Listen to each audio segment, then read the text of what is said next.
le Tout-Puissant, tu es celui à qui appartient l'immortalité, celui qui est le même hier, aujourd'hui, éternellement, celui qui est revêtu d'une lumière inaccessible, celui qui est la vie véritable. Ô Seigneur, merci d'accueillir favorablement nos cris de joie, nos acclamations. Merci, Maître. Oh, alléluia. Oh, merci. Merci, Jésus. Nous te prions, Seigneur. Nous t'en supplions, sois avec nous. Vis ce culte, Seigneur, en étant le centre. Sois avec nous, Seigneur, et conduis toutes choses par ton Saint-Esprit. Inspire nos cœurs. Ô Dieu, débarrasse-nous de toute souillure, de toute impureté, afin que de nos cœurs sorte une louange et une adoration que tu agrées. Ô Dieu, que nos vies soient, Seigneur, plongées dans le sang que tu as versé à la croix, afin que nous soyons rendus dignes de nous tenir devant ta face, dignes de lever nos mains, ô Dieu, et de proclamer qui tu es. Tu es là ce matin, puisque tu as promis d'être avec nous jusqu'à la fin des temps. Tu es là parmi nous, parce que tu restes et demeures fidèle envers toi-même et envers ta parole. Tu es là, ô Dieu, parce que tu nous aimes. Et dans ton amour et dans tes compassions, Seigneur, tu tiens à ce que nous puissions poursuivre notre pèlerinage ici-bas en étant attachés à toi. Tu es là parce que tu veux nous enseigner. Tu veux, Seigneur, nous fortifier. Tu veux, ô Dieu, consoler tous ceux qui sont affligés, tous ceux qui sont accablés d'une manière ou d'une autre. Tu es là parce que tu veux apporter la guérison au corps malade. Tu es là, ô Dieu, parce que tu veux accomplir une œuvre de perfectionnement dans chacun de nous. Tu veux nous transformer, nous métamorphoser à ton image et à ta ressemblance. Ô Dieu, comme Pierre l'a dit, Seigneur, à qui d'autre irions-nous? C'est toi qui as les paroles de la vie éternelle. À qui d'autre irions-nous? C'est ta présence seule qui rend véritablement heureux. À qui d'autre irions-nous? Car c'est toi et toi seul qui est notre victoire. À qui d'autre irions-nous? Car toi, tu es la lumière dont nous avons besoin. Que ce soit sur le plan moral, que ce soit sur le plan spirituel, que ce soit sur le plan, Seigneur, épistémologique, nous avons besoin de toi. Éclaire-nous, brille en nous et manifeste ta gloire parmi nous. Alors accompagne-nous dans ce moment merveilleux, dans ces moments magnifiques, et donne à chacun de nous de t'adorer véritablement. Seigneur, débarrasse-nous de tout souci inutile, de toute inquiétude quelle qu'elle soit. Débarrasse-nous de tout sentiment de culpabilité et donne à chacun de nous d'avoir une interaction réelle, concrète, effective avec toi. Au nom de Jésus. Amen. Gloire au Seigneur. Veuillez vous rasseoir. Que Dieu soit béni.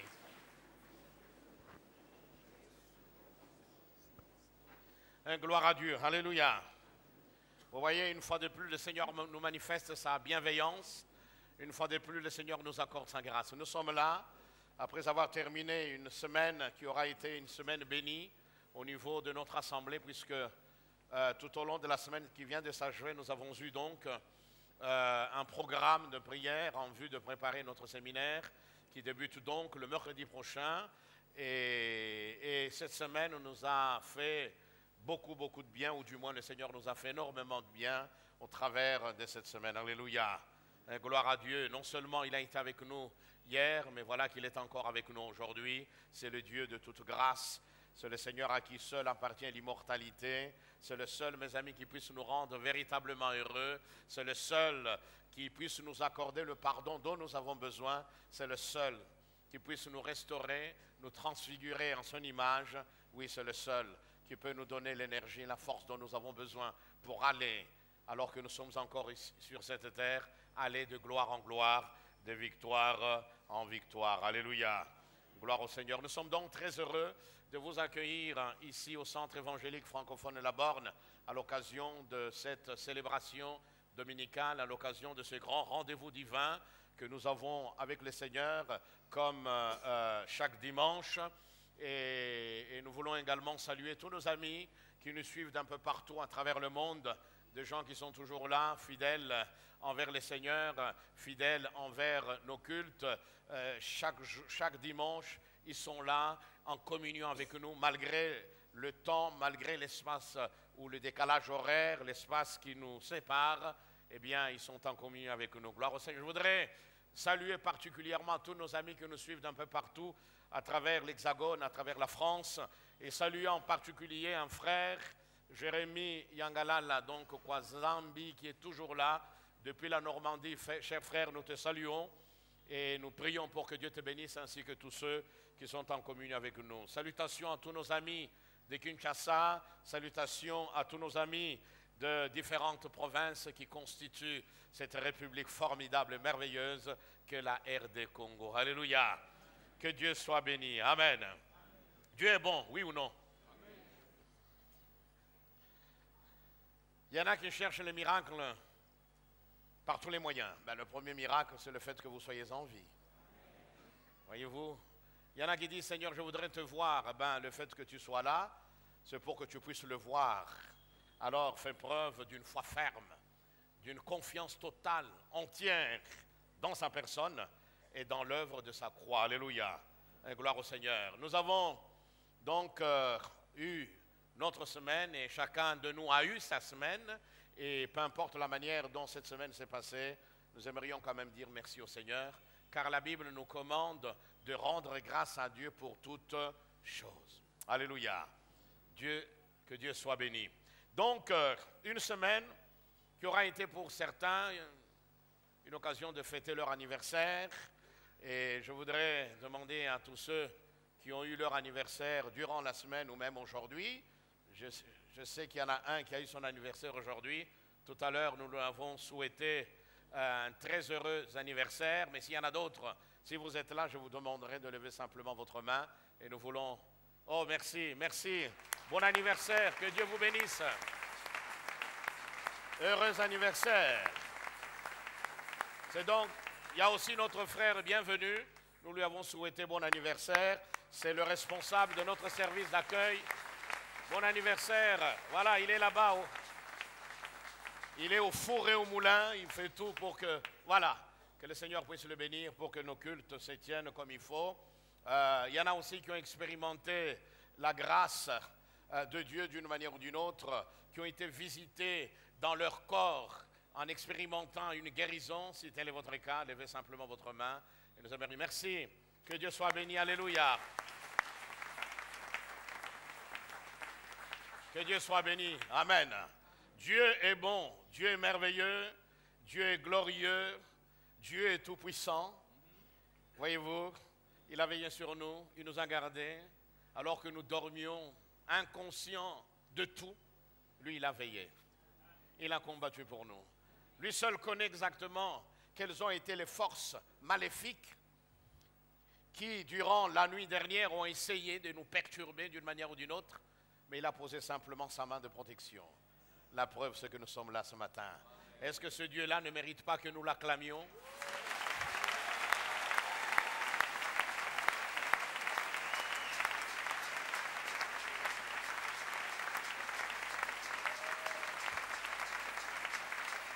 Gloire à Dieu. Ce matin, je suis aussi très heureux d'avoir ma petite maman avec moi. Elle est là.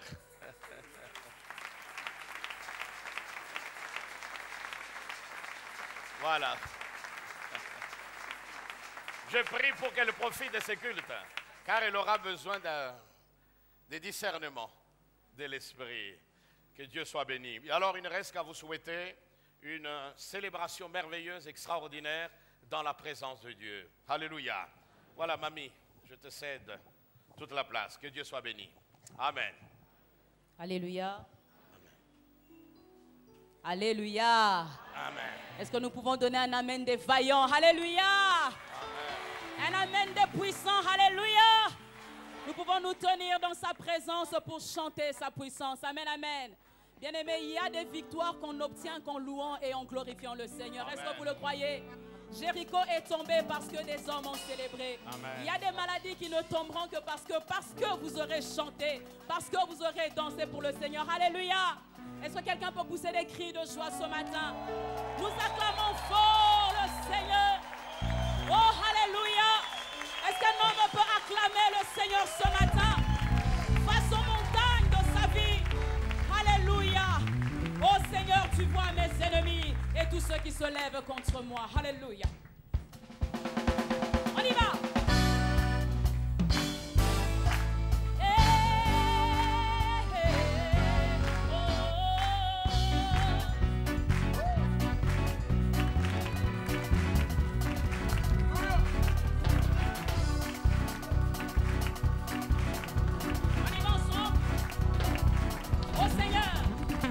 Oh Seigneur, tu vois mes ennemis Et tous ceux qui se lèvent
car le roi va de l'avant son armée. Devient invincible, et sa gloire se verra dans l'univers. On sonnait ce matin, l'hymne de victoire, nous avons gagné la bataille, oh,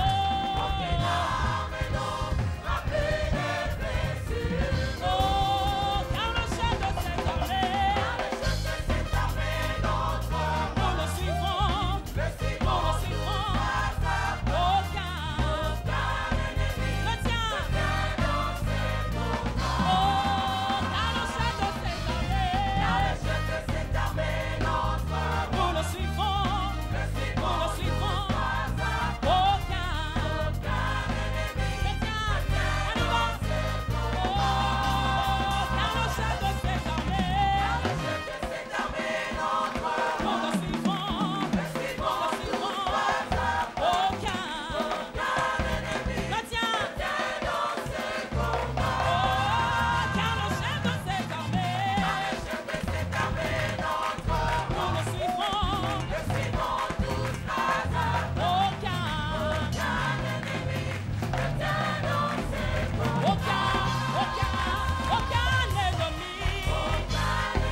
Alléluia.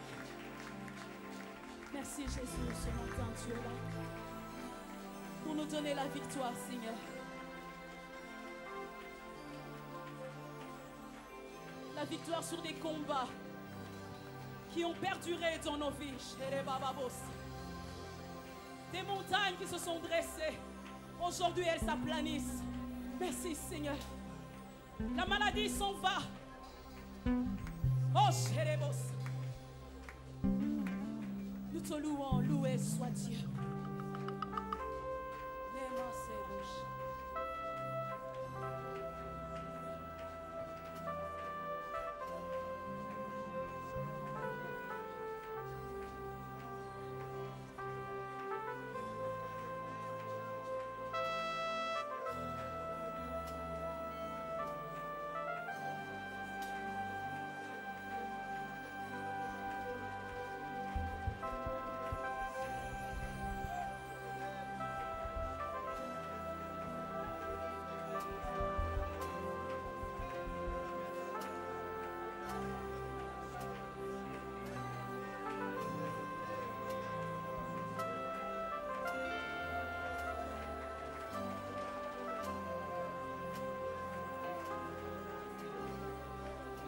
Ensemble louer.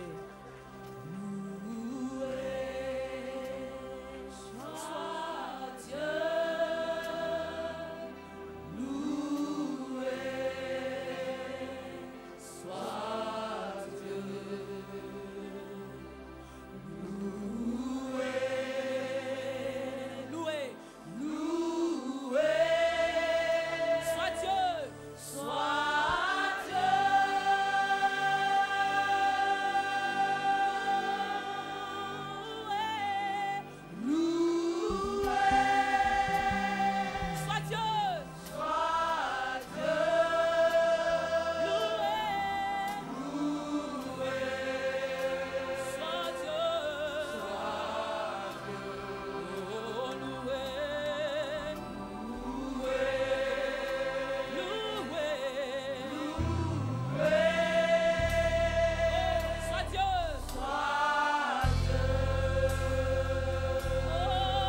tu mets devant moi, Seigneur. Alléluia. Masia zali liseka asegwisinyo soyangai sokingana zopema lokumwezongela nkolo. Hallelujah. Kufetiki yesita na mwana mpate na nzambe sokingana zopema eremo lokumwezongela nkolo. Est-ce que nous pouvons lui parler ce matin?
J'encourage un homme, une femme à ne pas tomber dans la distraction. L'Esprit de Dieu est en train d'impacter nos vies.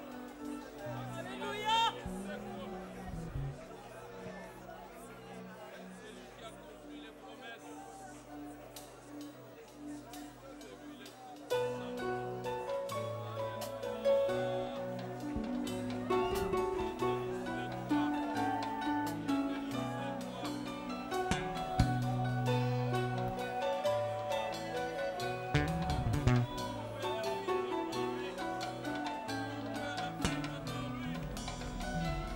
Y a-t-il ici-bas un peu d'amour? Je ressens ce mot cœur si lourd. Je ne peux plus porter ce fardeau qui me vaut. Père, je t'appelle au secours. Je t'avais donné Jésus mon cœur, puis j'ai cherché le bonheur ailleurs. Je ne trouve ici pas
trouvé un ami, une source infinie.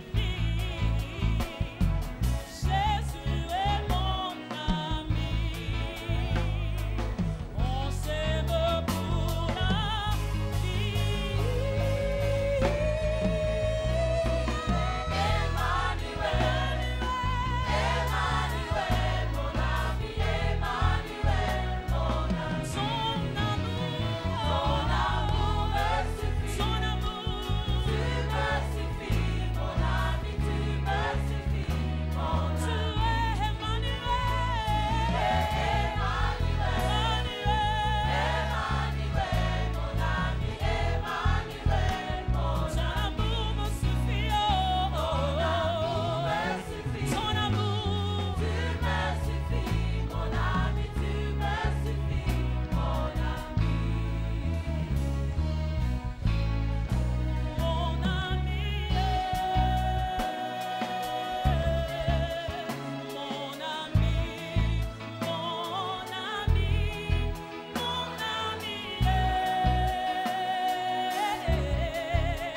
mon ami, mon ami, mon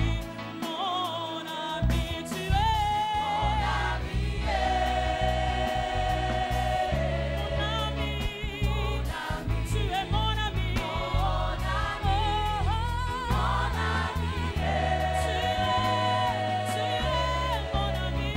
mon ami, mon ami, tu es mon ami, tu es mon ami, tu es mon ami de tous les jours. Il s'appelle Jésus, mon ami, mon ami, mon ami, mon ami, tu es mon ami, mon ami, mon ami,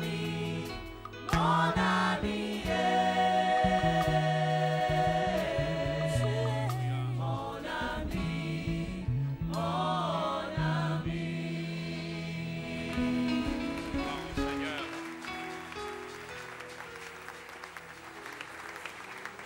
Gloire au Seigneur, veuillez vous rasseoir, tout en demeurant dans cette attitude de prière, de recueillement.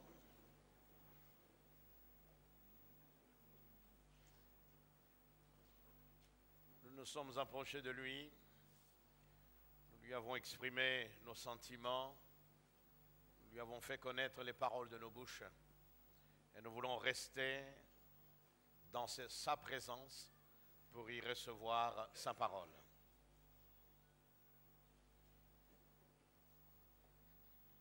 Alors que chacun de nous demande au Seigneur de l'aider à avoir des bonnes dispositions de cœur,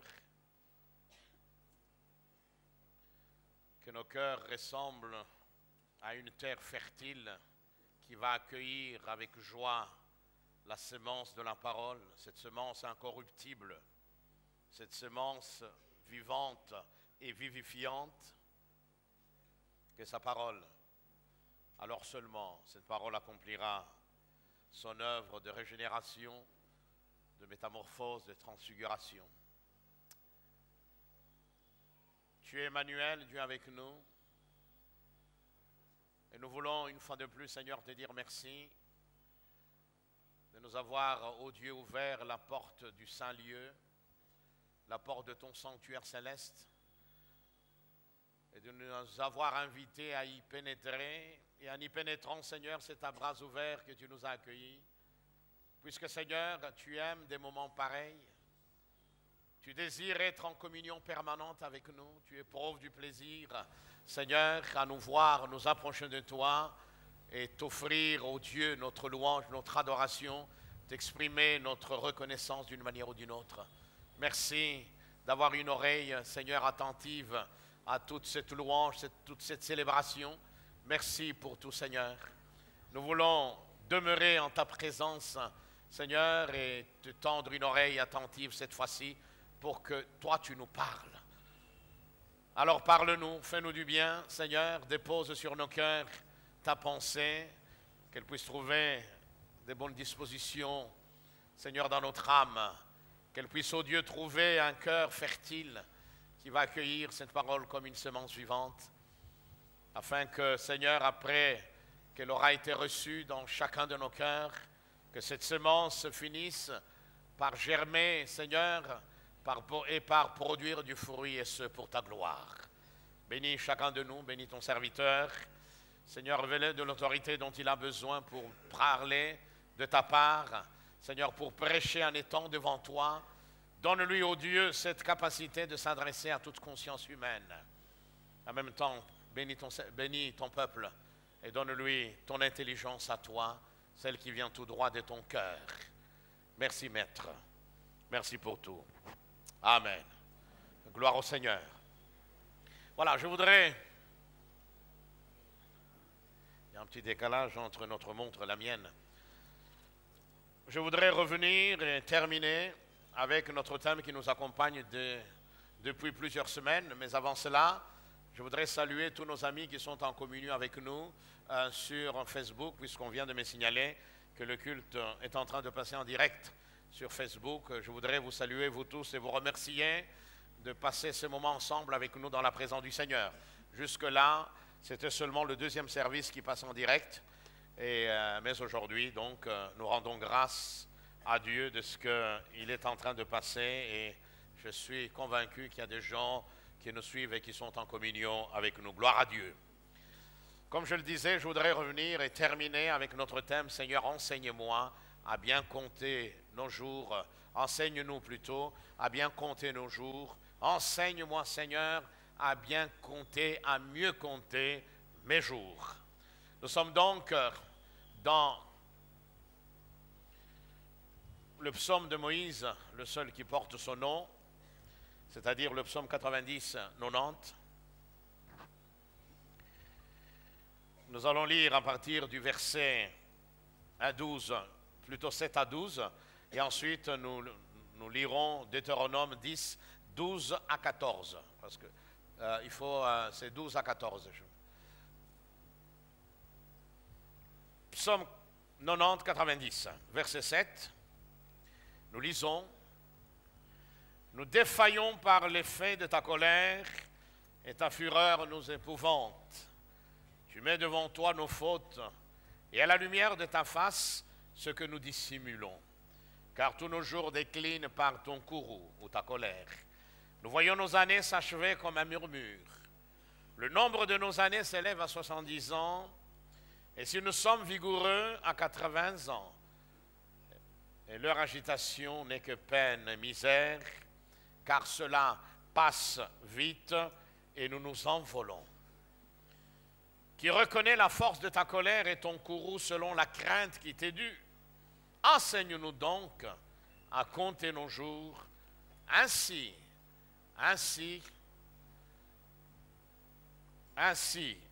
afin que nous conduisions notre cœur avec sagesse. Enseigne-nous ainsi à compter nos jours, afin que nous conduisions notre cœur avec sagesse. Nous allons dans Deutéronome, c'est donc le dernier livre du Pentateuque, le 5 livres de Moïse. Nous sommes au chapitre 10. À partir du verset 12. Maintenant, Israël, que demande de toi l'Éternel ton Dieu, si ce n'est que tu craignes l'Éternel ton Dieu, afin de marcher dans toutes ses voies, d'aimer et de servir l'Éternel ton Dieu de tout ton cœur et de toute ton âme, si ce n'est que tu observes les commandements de l'Éternel et ses prescriptions que je te donne aujourd'hui, afin que tu sois heureux, voici qu'à l'Éternel ton Dieu appartiennent les cieux et les cieux des cieux, la terre et tout ce qui s'y trouve. Et gloire au Seigneur.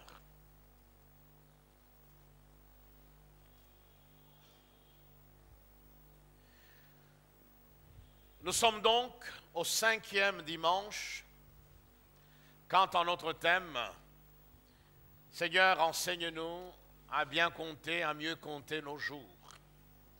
Et pendant plusieurs dimanches, nous avons examiné, à partir de quelques textes, étudier la parole de Dieu, textes qui tous mettent en évidence le fait que la vie humaine, quelle qu'elle soit, eh bien, est éphémère, vulnérable, elle est fragile, elle est mortelle. Toute notre attention a été attirée, mes amis, par les caractéristiques de l'existence humaine, car dans la plupart des cas, beaucoup d'entre nous vivent comme si nous étions éternels sur cette terre, alors que l'expérience est là, alors que la révélation biblique est là. Nous sommes tous des passages, mes amis. Nous avons vu le jour, un jour, et puis un jour, nous quitterons cette terre et nous en irons dans l'au-delà. La fragilité, la brièveté, la vulnérabilité, la mortalité, voilà ce qui caractérise très brièvement l'existence de l'homme.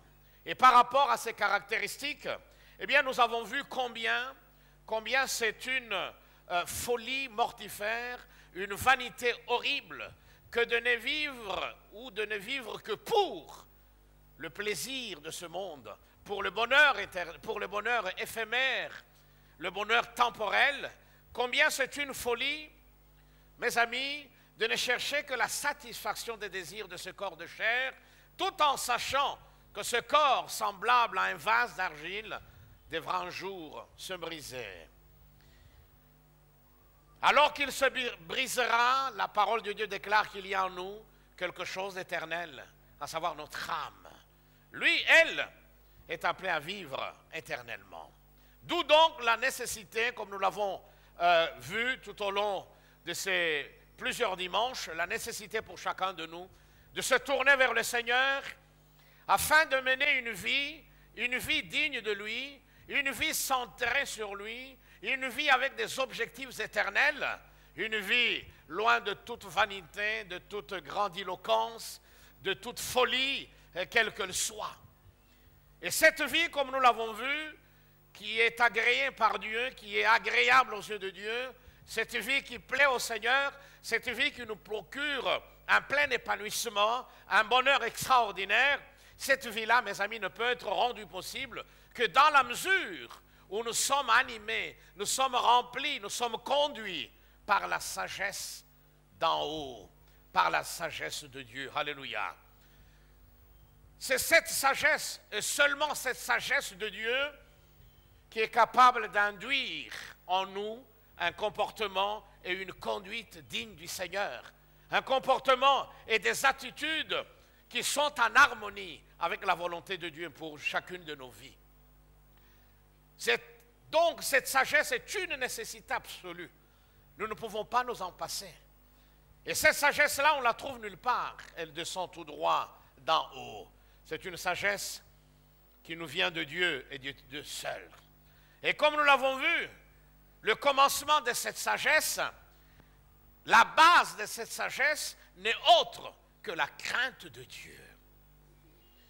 Voilà un des grands thèmes de la parole de Dieu. Voilà une vérité, mes amis, qui devrait nous accompagner à chaque moment, à chaque instant de notre vie, alors que nous poursuivons notre pèlerinage ici-bas. Nous devrions, mes amis, être animés, remplis de la crainte de Dieu. La crainte de Dieu. Nous l'avons vu. Et nous venons de le relire une fois de plus. C'est ce que Dieu attend de chacun de nous. Qu'est-ce que Dieu demande de toi, Israël? Israël, peuple de l'ancienne alliance. Qu'est-ce que Dieu attend de toi, Église, peuple de la nouvelle alliance, si ce n'est que tu craignes le Seigneur ton Dieu, afin de marcher dans toutes ses voies, afin de l'aimer de tout ton cœur et de le servir de toute ton âme. Oui, le Seigneur nous appelle, mes amis, à le servir. Il nous adresse une vocation. Il ne nous a pas sauvés pour nous abandonner dans ce désert du monde, pas du tout. Il nous a sauvés par grâce. Il nous a libérés du pouvoir des ténèbres. Il nous a libérés de l'incrédulité. Il nous a pris là où nous étions. Il nous a fait entrer dans une relation permanente, vivante, existentielle avec lui, filiale, afin que nous puissions le servir. Mais ce service n'est possible, mes amis, que dans la mesure où nous allons vivre et marcher dans la crainte de son nom. Gloire à Dieu. Alléluia. C'est ce que nous avons vu. Toute marche avec Dieu ne peut pas être possible si nous ne prenons pas la résolution de marcher dans la crainte du Seigneur.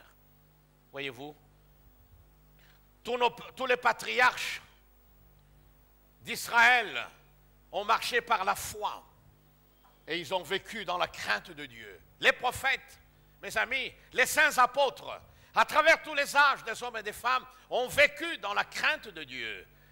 Ils ont pu ainsi traverser l'espace et le temps, malgré, dans la plupart des cas, de contextes difficiles, malgré des contextes qui leur étaient hostiles, ils ont traversé le temps, l'espace, la tête haute, et ils sont passés dans l'éternité, où ils sont en train de goûter, de louer le Seigneur de manière parfaite. Gloire à Dieu. Non seulement la crainte de Dieu rend possible toute marche avec Dieu, mais la crainte de Dieu, comme nous l'avons vu, nous met aussi à l'abri de toutes sortes de craintes et de peurs asservissantes, paralysantes. J'en ai épinglé quelques-unes. Oui, quand nous sommes remplis de la crainte de Dieu, quand nous marchons, mes amis, en entretenant la crainte de Dieu dans notre vie, nous ne pouvons pas être inquiétés ni asservis par une quelconque crainte, par une quelconque angoisse. Non. Car, comment avoir peur? Comment, mes amis, avoir une quelconque crainte des ténèbres spirituelles? Avoir peur de gens, des sorciers, des marabouts, de gens qui prétendent avoir le pouvoir de jeter des sortilèges ou des maléfices sur les autres? Comment avoir peur, mes amis, de tous ces gens-là, quand celui qui vit en nous, quand celui qui est avec nous, quand celui qui est pour nous, est celui qui se révèle comme étant la lumière du monde? Comment craindre les ténèbres, l'obscurité, quelle qu'elle soit, lorsque la lumière, l'étoile brillante du matin brille en nous? Vous voyez, mes amis, il n'y a pas d'autre solution, il n'y a pas d'autre remède, il n'y a pas d'autre antidote à d'autres peurs de la vie, si ce n'est la crainte du Seigneur. L'homme qui craint Dieu est l'homme, mes amis, qui marche avec assurance. C'est un homme qui ne peut reculer devant aucune obscurité, même intellectuelle. Voyez-vous? Comment avoir peur? Comment craindre l'ombre de la mort? Mes amis, la mort elle-même, lorsque nous savons que celui qui est en nous est celui qui s'appelle la vie, la résurrection. Oh, alléluia. C'est celui qui a vaincu la mort à la croix. Je le soulignais. Je ne sais pas si c'est dans une des prières que je fais ici ou alors lorsque nous étions en train d'intercéder avec d'autres pasteurs pour ce culte. Je l'ai dit. Depuis, mes amis, la résurrection du Christ, eh bien, les saints apôtres avaient pris la décision d'observer le premier jour de la semaine et de le consacrer au Seigneur, parce qu'il est ressuscité le premier jour de la semaine, c'est-à-dire un dimanche. Voilà pourquoi ce jour est sacré pour nous. Voilà pourquoi ce jour, eh bien, est une occasion pour nous de nous retrouver autour de lui, de nous approcher de lui, afin de le louer, afin de l'adorer. Alléluia. Et lorsqu'on a ces dieux-là dans notre vie, eh bien, on ne peut plus avoir peur de la mort. On ne peut plus être inquiété, mes amis, par le pouvoir de la mort, car celui qui est en nous est celui non seulement, mes amis, qui a écrasé à Golgotha, celui qui détenait le pouvoir de la mort, mais il est celui qui tient les clés de la mort et du séjour des morts. Alléluia. Oh, quand il est dans notre vie, nous ne pouvons plus, nous n'avons plus de raison de craindre quoi que ce soit. Plus de raison, mes amis, d'avoir peur de quoi que ce soit, ou de craindre qui que ce soit. Donc, la crainte de Dieu, et ça nous devons le savoir, est le commencement, et le point de départ d'une véritable relation avec le Seigneur. Nous ne pouvons pas nous attendre à approfondir notre relation avec le Seigneur. Nous ne pouvons pas nous attendre, mes amis, à jouir d'une certaine intimité avec lui, tant que nous ne sommes pas remplis de la crainte de Dieu. Et je vous dirais que les problèmes qu'il y a dans nos églises, parmi le peuple de Dieu, mais aussi les problèmes qu'il y a dans le monde, eh bien, sont dus au fait que la crainte de Dieu est absente des cœurs des gens. Les gens se comportent comme s'ils étaient leur propre créateur. Dans l'Église, eh bien, on ne respecte plus l'ordre divin, l'ordre que le Seigneur a établi. On oublie que Jésus est le chef de l'Église. Il n'y a pas deux chefs dans l'Église. Voyez-vous? Il n'y a qu'un seul, celui qui a donné sa vie à la croix. Et c'est celui non seulement qui est le chef de l'Église, mais il est aussi celui qui l'a bâti, celui qui l'a construit. Alléluia. C'est celui-là que nous devons craindre. Voyez-vous? Et lorsque la crainte de ce Dieu-là est absente, eh bien, croyez-moi, tout devient possible, hélas. La relation avec Dieu. N'est-ce pas ce qui devrait nous préoccuper outre mesure, n'est-ce pas? N'est-ce pas ce qui devrait, mes amis, eh bien, motiver toutes nos décisions, tous nos choix, être en relation avec lui? Oui. Une relation intime avec le Seigneur n'est possible que dans la mesure où nous marchons dans la crainte de Dieu. La crainte de Dieu.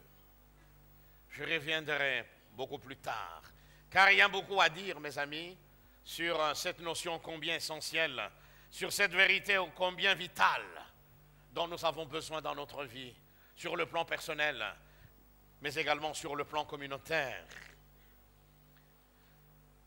L'intimité. Voilà quelque chose que nous devrions chercher par tous les moyens. Grandir dans cette intimité avec notre Seigneur. Grandir dans notre relation avec lui. Et l'intimité, quelle qu'elle soit, est toujours, mes amis, une relation bilatérale. Ce n'est pas quelque chose à sens unique. Être en communion, en intimité avec l'autre, veut dire être en accord. C'est-à-dire les deux parties sont en accord, oui ou non. Voyez-vous? Ce n'est pas quelque chose qui va seulement dans un sens. L'intimité engage les deux parties. Et dans le cadre de notre relation avec le Créateur, l'intimité engage d'une part Dieu et d'autre part l'homme. Si nous voulons être en intimité avec lui, si nous voulons jouir d'une relation beaucoup plus intime, beaucoup plus profonde avec Dieu, nous devrions tout faire pour être en accord avec lui. Ce n'est pas à lui de changer d'attitude envers nous.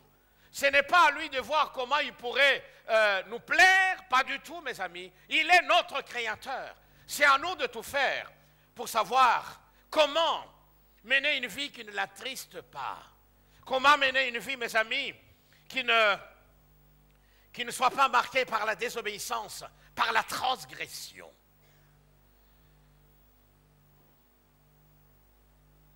Être en communion avec le Seigneur. Pour être en communion avec le Seigneur, il faut que quelque chose se passe en amont. Il faut que nous nous connaissions comme il faut ce Dieu-là. Qui est-il ce Dieu-là, mes amis?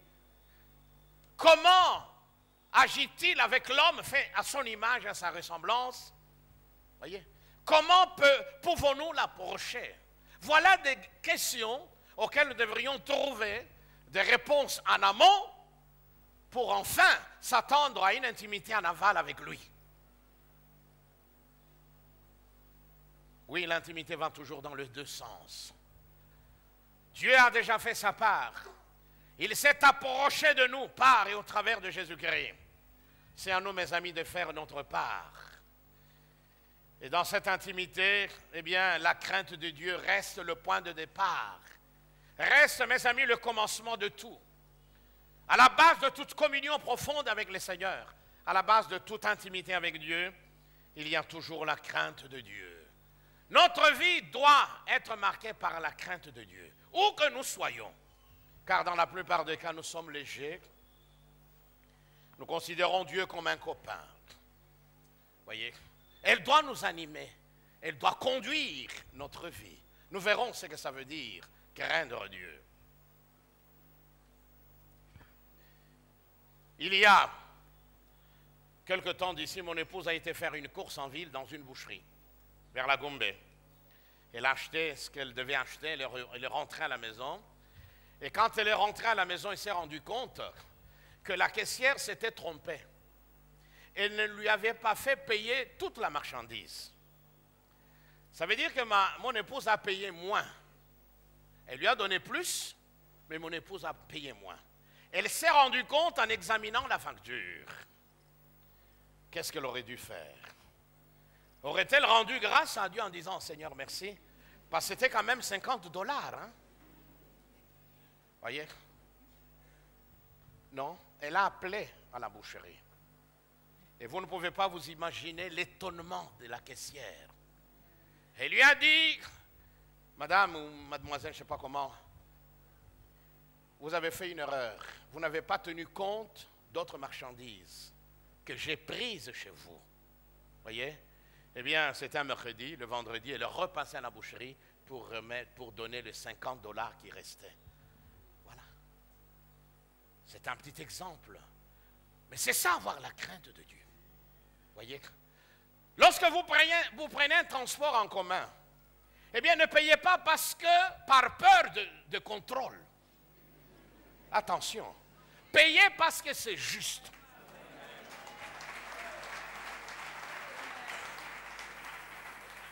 Voilà.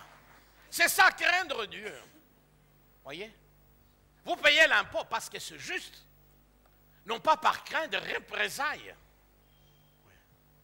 Moi-même, j'ai fait cette expérience. Il y a, je crois, plus de 20 ans, nous sommes à Paris, et je devais aller prêcher dans une église des Assemblées de Dieu en région parisienne, à Asnières, hein, pour ceux qui connaissent Paris. Et mon épouse devait partir avec sa sœur dans une famille qui nous avait invités dans une autre ville, à Sarcelles, pour ceux qui connaissent Paris.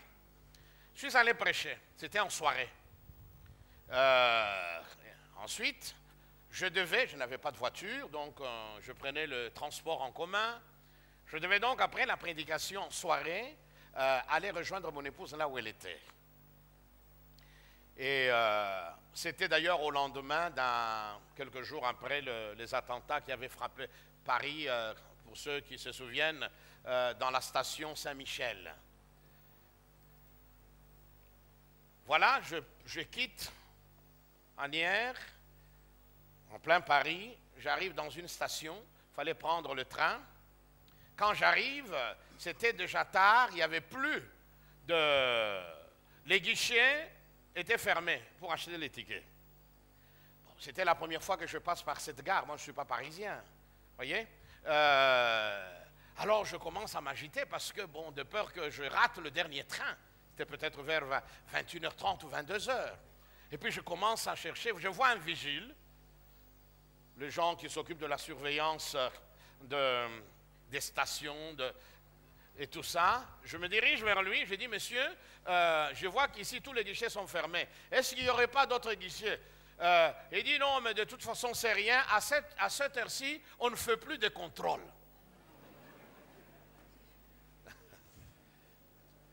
Vous pouvez aller prendre votre train, monsieur. J'ai dit, non, non, non. Moi, il me faut absolument un ticket. Alors, dans ce cas, descendez au sous-sol, je ne sais pas à quel niveau, et vous allez voir un distributeur automatique. Je suis parti. Mais tout ça m'a pris du temps. Résultat, j'ai raté le train après lequel je courais. Mais j'ai pris quand même mon ticket. Et j'ai dû attendre encore longtemps. Vous voyez? Et puis finalement, le train est arrivé, je suis parti. Voilà. On n'achète pas, on ne paye pas son ticket parce qu'on s'est dit, non, non, sur cette ligne, il y a beaucoup de contrôle. Sur cette ligne, ben, le petit receveur là, c'est un petit impoli et tout ça. Non, tu dois payer ton ticket. Tu dois payer ta course parce que cela est juste. Voyez-vous? C'est ça la crainte de Dieu. Parce qu'il y en a qui en font tout un foin autour. C'est dans de petites choses comme ça, mes amis, que nous voyons la crainte de Dieu. Vous arrivez quelque part, ni vu ni connu. Allez. Vous vous asseyez et dites non, de toute façon, sur cette ligne, on ne contrôle jamais, surtout en Europe. Hein? Voyez? Et souvent, c'est seulement quand vous dites on ne contrôle jamais que ces gens débarquent. Vous commencez à intercéder, vous pensez que Dieu va entendre votre prière? Seigneur, s'il te plaît, qu'on ne m'arrête pas. Voyez? Mes amis, nous avons affaire à un Dieu saint. Nous avons affaire à celui qui est le roi des rois, le Seigneur des Seigneurs. Nous avons affaire, mes amis, au Créateur de toutes choses. Nous l'avons lu. À lui appartiennent les cieux et les cieux des cieux. À lui appartient la terre, tout l'univers. Et ce qu'il contient, tout lui appartient, mes amis. Nos vies, tout ce que nous avons et tout ce que nous sommes, c'est à lui que nous le devons. Donc, nous devons agir avec crainte, avec tremblement. Et nous ne pouvons pas nous imaginer que ce Dieu-là viendrait simplement parce qu'on lui dirait, Seigneur, viens, descends au milieu de nous. Passola Lola, allez, viens. Seigneur, viens. Attention. Dieu ne peut pas descendre au milieu de nous si nous ne sommes pas prêts à l'honorer pour ce qu'il est. Si nous ne sommes pas prêts à lui manifester le respect que nous lui devons. La révérence, mes amis. La crainte. La Bible nous demande même de nous approcher de lui avec tremblement. Et ça manque, hélas. Voyez-vous, ça manque, cette crainte de Dieu aujourd'hui, dans nos vies, dans nos milieux, dans les églises. Regardez toutes ces églises où les pasteurs se comportent comme si ces églises-là leur appartenaient. Regardez ceux qui sont à la tête de certains mouvements. Ils se comportent comme des chefs tribaux. Voyez? Oh, ma prière est qu'un jour nos autorités puissent examiner un peu cette histoire de représentativité légale. Ça pose un problème dans notre pays. Voyez, quelqu'un m'a dit, qui travaille au ministère de la Justice, il dit, avec les églises, c'est des problèmes tous les jours. Il y a des combats entre les représentants légaux, chacun voudrait prendre le mouvement, et là, quand on atteint ce point-là, c'est que, mes amis, on ne comprend plus rien. Et c'est ainsi qu'il y a des mouvements qui sont devenus de véritables Aizebel tribales, des partis politiques où les gens se battent pour être représentants légaux. Et quand on y arrive, on veut y rester ad vitam aeternam. On oublie même que Dieu ne nous a pas appelés pour être représentants légal ou illégal. Dieu nous appelle à prêcher la parole de Dieu. Gloire à Dieu. Et ça crée des problèmes dans le mouvement. Au lieu que les gens accomplissent la mission de l'Église, prêcher, gagner les âmes, non, les gens se battent pour se positionner. Voilà. Les gens se battent pour être premier suppléant, deuxième suppléant, sixième suppléant. Et là, Dieu ne regarde pas ça. C'est de la distraction pure et simple. Lève-toi, va prêcher l'évangile. La ville est infestée de Kuluna. Allez leur apporter le message de l'évangile.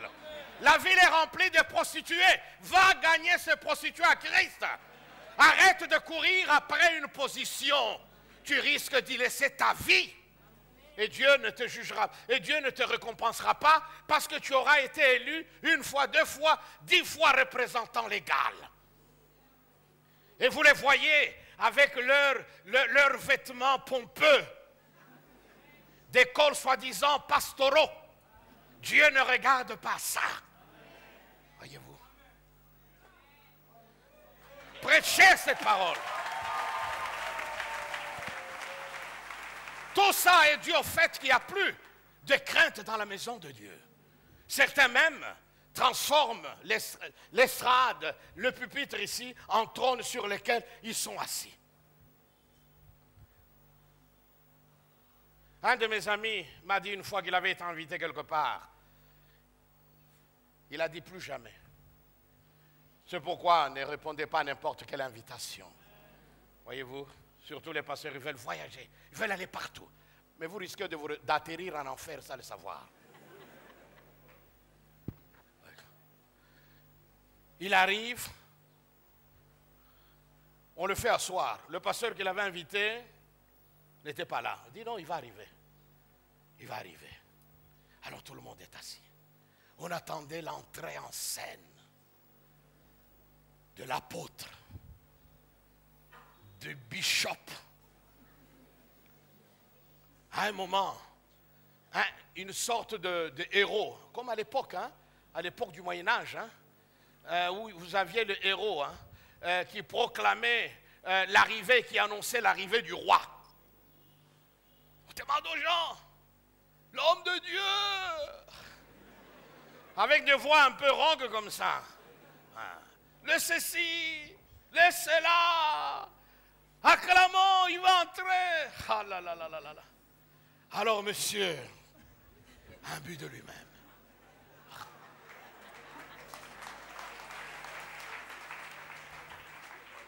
Si vous êtes dans des églises comme ça, levez-vous, par terre.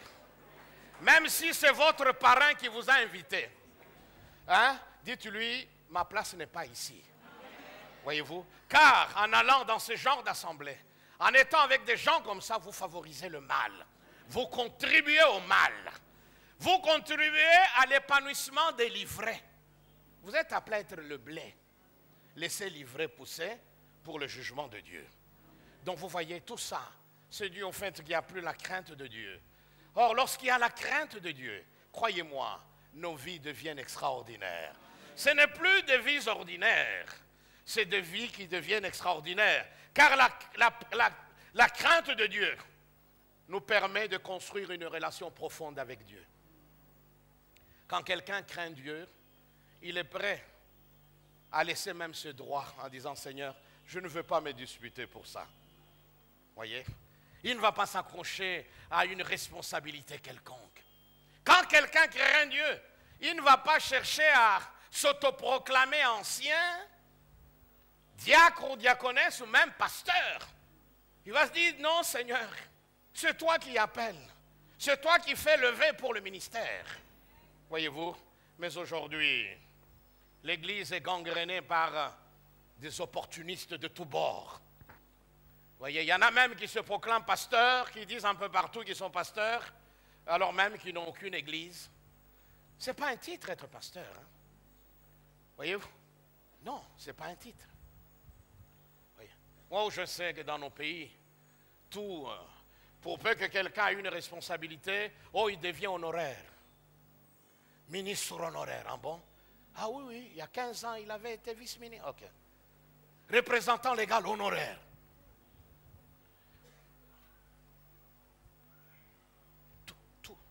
Tout le monde est honoraire. Nous aimons les titres. Et oui, et résultat, nos moi sont de plus en plus flattés. Ils ont tout le temps de s'hypertrophier. Voilà. Voyez-vous? Non, cherchons la crainte de Dieu. C'est elle qui va nous permettre, mes amis, de construire une relation profonde avec Dieu. C'est la crainte de Dieu qui va faire que nos vies, mes amis, soient vraies et pures aux yeux du Seigneur. La sanctification, la purification, eh bien, sont le résultat de la crainte de Dieu dans notre vie. Alléluia. Obéir à Dieu, ne pas faire ce que Dieu condamne, faire ce qu'il attend de nous, c'est ça le craindre. Cette crainte fait de nous de véritables enfants de Dieu conduits par le Saint-Esprit. Le Saint-Esprit ne peut pas conduire une vie rebelle, pas du tout. Il conduit une vie qui marche dans la crainte de Dieu. Mais comme je viens de le souligner, cette crainte manque, elle est absente dans nos mouvements, où les gens se battent pour se positionner, où les gens courent après des responsabilités légales. Voyez? Et quand on en a une, eh bien, on oublie notre premier appel, celui d'être des prédicateurs de la parole de Dieu. Et on s'accroche. Voyez? Et on regarde à tous les avantages que cette position donne. Voyez? Voilà. Chef, autorité. J'avais dit à quelqu'un, et souvent je le dis, le problème ici, c'est que notre langue, le lingala, est très faible. Elle n'est pas très riche. Voyez-vous? Les autorités religieuses. Un responsable est une autorité. Oui, mais en français, un responsable n'est pas forcément une autorité, oui ou non? Voilà. Chez nous, tout est autorité. L'autorité ceci, l'autorité morale, l'autorité spirituelle. Vous trouvez quelqu'un qui chipote, qui entraîne 3 à 5 membres de sa famille, il crée un petit parti, il devient l'autorité morale. Un bout d'homme, le parti n'a même pas de lieu, enfin d'adresse. Voilà. Le voilà en Abakos, en costume. Ah, c'est notre autorité morale. 5 personnes derrière.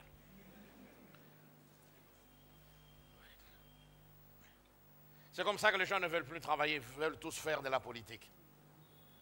Vous le voyez passer des heures et des heures sur des chaînes de télévision, parler de ceci, parler de cela, pendant que d'autres travaillent pour eux. Hein? Non. On peut travailler. La politique n'est pas le seul moyen de servir la République. Ça, il faut que nous le comprenions. Non, chez nous, non. Tout le monde veut être ceci, tout le monde veut être là. Voyez, on veut être parlementaire, non pas parce qu'on a à cœur d'aider sa population, non. C'est pour avoir ça. Voilà. Quand les élections là arrivent parlementaires, on va dans son coin, dans son village, on amène quelques stylos, quelques t-shirts. Avec un peu d'argent, on rassemble un peu les joueurs de tam-tam et de xylophones et tout ça. Ils font beaucoup de bruit. Notre fils est revenu, tout le monde vient danser et tout ça. On distribue les t-shirts, on distribue quelques stylos, quelques sandwichs, ça s'arrête là, votez pour moi. Les pauvres, ils votent. Dès que les résultats sortent, monsieur vient s'installer ici. Les premiers émoluments, c'est pour chercher une maîtresse qu'il va installer. Ceux qui l'ont voté là-bas sont oubliés. Lorsqu'il y a les vacances parlementaires, ils sont tous en Europe. Ben oui, moi je vous dis la vérité. On attend de temps à autre un coup de fil à un neveu. Petit va leur dire que je pense beaucoup à eux.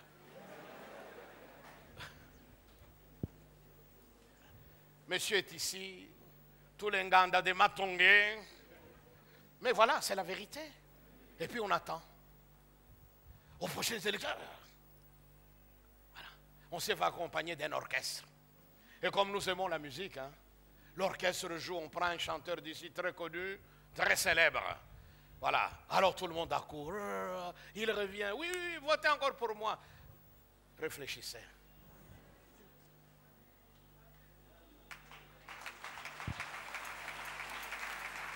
Je vais terminer par là.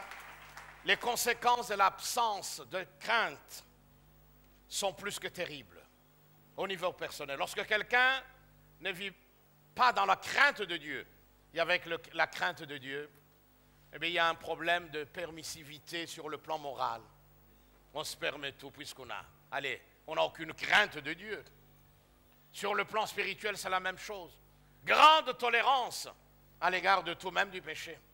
Irresponsabilité, voyez-vous, impureté de tout genre, légèreté, grossièreté, tolérance. Bref, quand la crainte de Dieu n'est pas là, eh bien, c'est le règne du péché.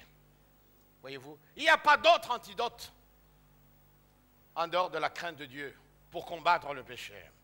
Au niveau de l'Église, c'est la même chose. Aujourd'hui, l'Église, mes amis, n'est plus en mesure de faire peur au monde. L'Église n'assume plus son rôle d'être la lumière du monde, d'être le sel de la terre. Nous assistons dans notre pays à une recrudescence, à un intérêt de plus en plus croissant pour l'ésotérisme. Vous voyez? Pour tout ce qui est mysticisme, pour tout ce qui est occultisme. On en organise des séminaires à gauche, à droite. Ces gens ne sont plus inquiétés. Mais ils devraient être inquiétés par qui? Par vous et par moi. Mais l'Église, ne marchant plus dans la crainte de Dieu, n'étant plus soumise à l'autorité du Christ, cette Église est devenue impotente, lymphatique, sans énergie. Voyez-vous, une Église qui est ballottée par toutes sortes de courants philosophiques, par toutes sortes d'idéologies politiques, par toutes sortes d'hérésies, parce qu'elle est incapable de faire face, de résister. L'Église n'est plus une Église conquérante. Oh, je me souviens, il y a plus de 20 ans, d'ici nous sommes à la fin des années 80. Le Saint-Esprit travaillait, croyez-moi. Il y avait des campagnes d'évangélisation au Pont-Gabi. Hein. Il y avait des séminaires. Dieu nous a envoyé des serviteurs de Dieu qui sont venus d'un peu partout. On pouvait sentir la crainte de Dieu dans les églises. On pouvait voir des pasteurs qui servaient Dieu de manière désintéressée. Voyez, ils ne regardaient pas au bien matériel. Ils n'avaient qu'un seul désir, plaire à celui qui les avait appelés.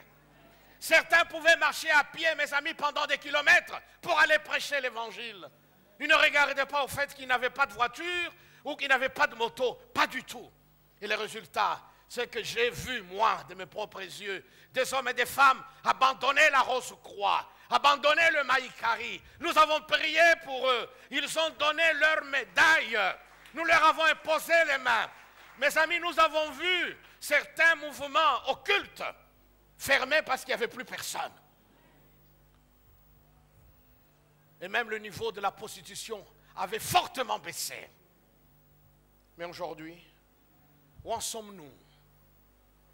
Malgré cette prolifération des églises un peu partout, nous n'avons plus d'impact sur la société. Tout cela est dû au fait qu'il n'y a pas la crainte de Dieu. C'est quoi craindre Dieu? Et je termine par là. Quelqu'un a dit, craindre Dieu, c'est croire Dieu. Croire Dieu, c'est lui obéir. Voilà le résumé. Craindre Dieu, c'est croire Dieu. Et croire Dieu, c'est lui obéir. Eh bien, premièrement, craindre Dieu, c'est reconnaître tous les attributs de Dieu. Les attributs moraux, il est saint, il est juste, il est miséricordieux et tout ça, mais il y a aussi des attributs non moraux. Il est tout-puissant, il est immensement grand, il est élevé au-dessus de tout, omnipotent, omniprésent. C'est un Dieu juste. Il est notre Créateur et par conséquent, nous aurons de comptes à lui rendre tôt ou tard. Craindre Dieu, c'est l'honorer, c'est le considérer avec respect, avec crainte, avec tremblement, avec révérence. C'est la sainte crainte, mes amis, qui nous amène à rendre à Dieu la gloire, l'honneur, la révérence, l'action de grâce, la louange et la prééminence qu'il est en droit d'attendre de chacun de nous. C'est ça, craindre Dieu. Craindre Dieu, c'est mener sa vie dans la stricte soumission à sa parole. Oh, alléluia. Oui, craindre Dieu, c'est aimer ce que Dieu aime. C'est haïr ce que Dieu est. Oui, l'intimité avec Dieu, l'amitié de Dieu, la pensée secrète de Dieu est pour ceux qui les craignent. Alors, mon frère et ma sœur, si nous voulons aller de l'avant, si nous voulons expérimenter beaucoup de choses de la part de ce Dieu-là, nous n'avons pas d'autre choix que d'aimer ce que Dieu aime, que de haïr ce que Dieu est.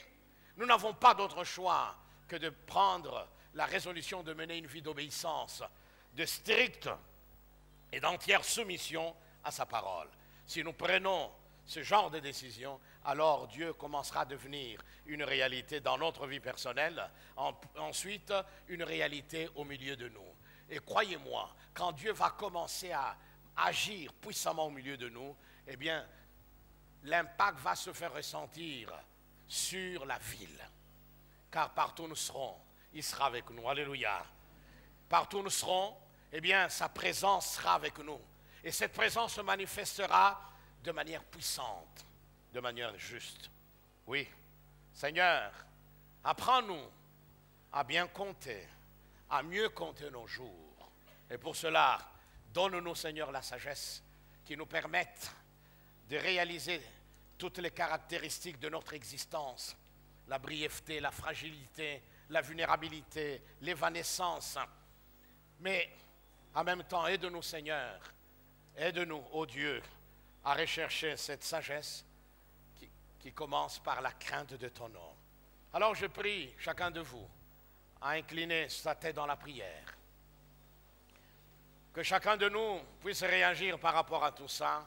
Où en es-tu, mon frère et ma sœur, avec la crainte du Seigneur? Où en es-tu? Aimes-tu ce que le Seigneur aime? Mais comment savoir connaître les choses que Dieu aime si tu ne connais pas sa parole? Est-ce que tu es?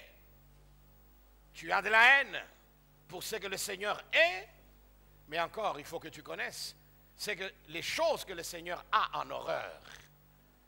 Alors mon frère, ma soeur, toi qui me suis à la télé, toi qui es avec nous sur les réseaux sociaux, en particulier sur Facebook, où en es-tu dans ta marche avec Dieu? Si tu réalises que ta vie est une vie permissive, c'est une vie remplie de désordre, c'est une vie remplie de légèreté, d'incurie, de négligence, eh bien, je te prie simplement de lever la main. Et ce matin, nous allons prier pour que le Seigneur t'aide. T'aide. Merci pour ceux qui lèvent leurs mains. T'aide à comprendre ce qu'est la crainte. Merci pour tous ceux qui lèvent leurs mains. Merci, que le Seigneur vous bénisse. Merci. Merci. Je vous prie de les baisser. Je voudrais que nous prions tous ensemble. Que chacun demande au Seigneur, Seigneur, aide-moi. Révèle-moi ce qu'est ta crainte. J'ai besoin de comprendre, Seigneur, ce que ça veut dire te craindre. Je sais, te craindre, c'est marcher dans tes voies. Te craindre, c'est mener une vie d'obéissance à ta parole. Te craindre, c'est aimer ce que tu aimes, c'est haïr ce que tu es. Alors que nous avons nos têtes baissées, je vais prier pour tous ceux qui ont levé leurs mains.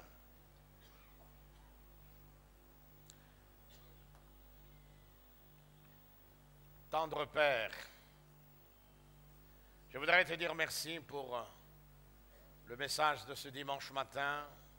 Une fois de plus, Seigneur, tu nous confrontes à cette vérité ô combien importante, combien vitale, que ta crainte, que la crainte de ton nom. Oh combien, Seigneur, notre vie est marquée par la légèreté, par la grossièreté, par la permissivité, Seigneur.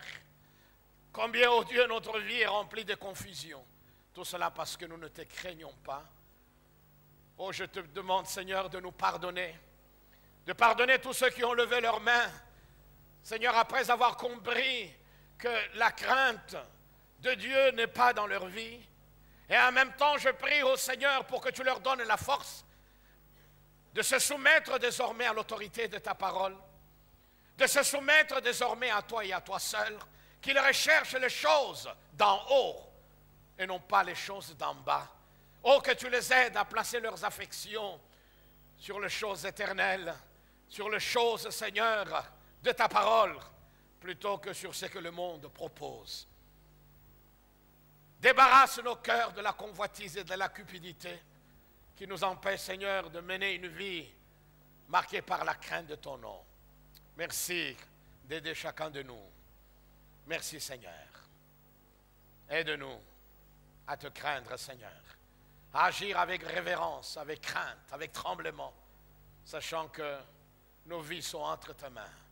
Que nous n'avons rien à porter dans ce monde. Et que le jour où nous nous en irons, eh bien, nous n'en emporterions rien, Seigneur.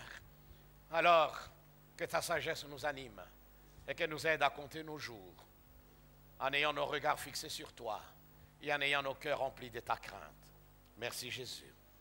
Merci aussi de bénir ces moments que nous aimerions te consacrer, Seigneur, aux offrandes. Quel bonheur de pouvoir, Seigneur, obéir à ta parole.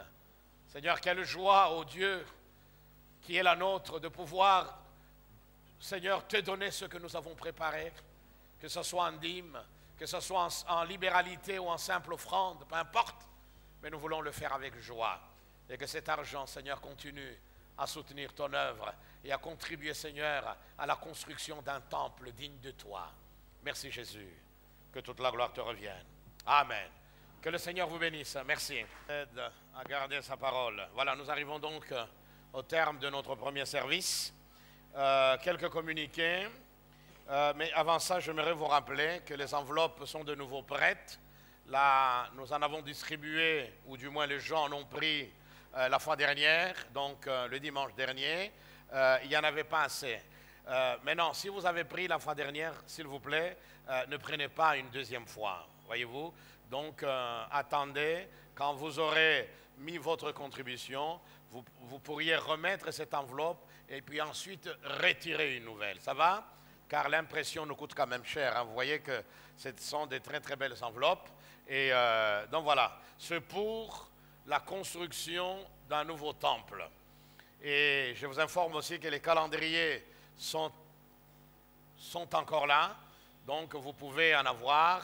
C'est des calendriers avec cette image de ce que sera notre temple ici à la borne, votre temple.